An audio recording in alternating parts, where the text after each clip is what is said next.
କୌଣସି ଏକ ଜଙ୍ଗଲରେ ଥିବା ପୋଖରୀ କୂଳରେ ବେଙ୍ଗଟିଏ ରହୁଥିଲା।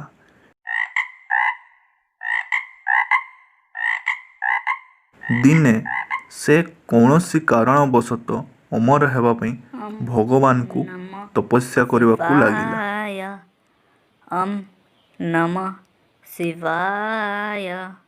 ଭଗବାନ ଶିବ ବେଙ୍ଗ ପରି ଏକ କ୍ଷୁଦ୍ର ପ୍ରାଣୀର ଘୋର ତପସ୍ୟା ଦେଖି ମର୍ତ୍ତ୍ୟମଣ୍ଡଳକୁ ଚାଲି ଆସିଲେ। ବୈଶ୍ୟ, ଏପରି ଘୋର ତପସ୍ୟା କରିବାର କାରଣ କ'ଣ? ପ୍ରଭୁ, ମୁଁ ଅମର ବର ପାଇବା ପାଇଁ ତପସ୍ୟା କରୁଅଛି, କିନ୍ତୁ ପାଖରେ ଥିବା ଏକ ସାପ ମୋତେ ଭୟ ଦେଖାଇ ତପସ୍ୟାର ବିଘ୍ନ ସୃଷ୍ଟି କରୁଅଛି। ନମଃ ଶିବାୟ।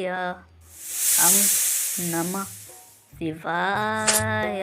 ତାହେଲେ ତୁ କ'ଣ ଚାହୁଁଛୁ?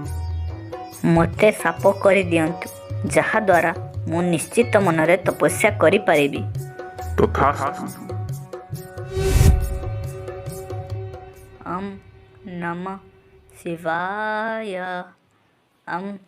ନମଃ ଶିବାୟ। ଏବେ ବେଙ୍ଗ ନିଶ୍ଚିତ ହୋଇ ତପସ୍ୟା କରିବାକୁ ଲାଗିଲା। କିନ୍ତୁ କିଛି ଦିନ ପରେ ପୁଣି ଥରେ ସାପ ରୂପରେ ଥିବା ବେଙ୍ଗକୁ ଭୟ ଲାଗିଲା, କାରଣ ସେ ସ୍ଥାନକୁ ଏକ ନେଉଳ ଆସିଯାଇଥିଲା। ନମଃ ଶିବାୟ। ବେଙ୍ଗ ପୁଣି ଥରେ ଭଗବାନ ଶିବଙ୍କୁ ପ୍ରାର୍ଥନା କରିବାକୁ ଲାଗିଲା। ନମଃ ଶିବାୟ। ନମଃ ଶିବାୟ। ବୈଶ୍ୟ, ପୁଣି କ'ଣ ପାଇଁ ପ୍ରାର୍ଥନା କଲୁ? ପ୍ରଭୁ, ଏଠାରେ ଏକ ନେଉଳ ମୋ ତପସ୍ୟାରେ ବିଘ୍ନ ସୃଷ୍ଟି କରୁଅଛି। ତାହେଲେ ତୁ କ'ଣ ଚାହୁଁଛୁ?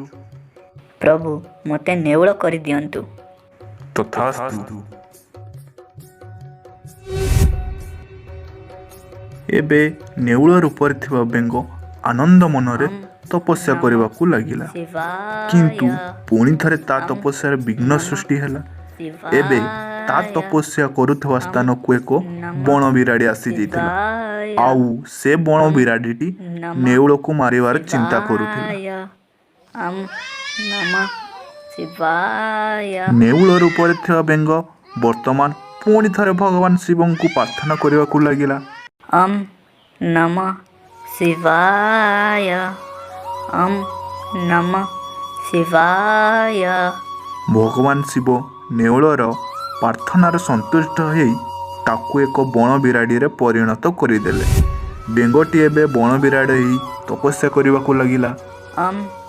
ନମଃ ଶିବାୟ। ନମଃ ଶିବାୟ। କିନ୍ତୁ ଏବେ ମଧ୍ୟ ବେଙ୍ଗକୁ ବିପଦର ପିଛା ଛାଡ଼ୁନଥାଏ। ଏବେ ତାକୁ ଏକ ସିଂହ ଖାଇବାକୁ ଚେଷ୍ଟା କଲା।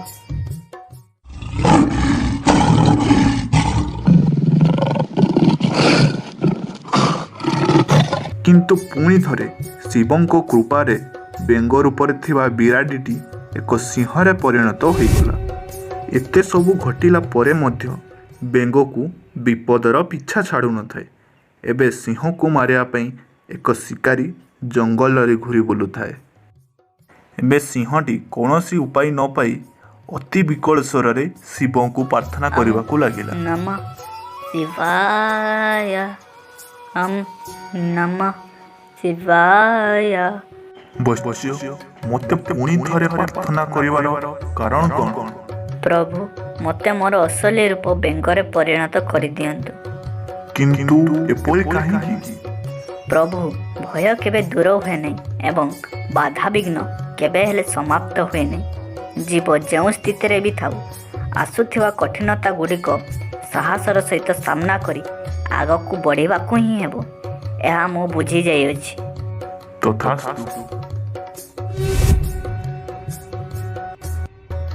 ତ ପିଲାମାନେ, କେମିତି ଲାଗିଲା ଆଜିର ଏ କାହାଣୀଟି? ତୁମମାନଙ୍କର ମତାମତ ମୋତେ କମେଣ୍ଟ ବକ୍ସରେ ନିହାତି ଜଣାଇବ। ଆଜି ପାଇଁ ତୁମମାନଙ୍କଠାରୁ ବିଦାୟ ନେଉଛି। ପୁଣି ଥରେ ବହୁତ ଜଲ୍ଦି ଦେଖା ହେବ। ଧନ୍ୟବାଦ।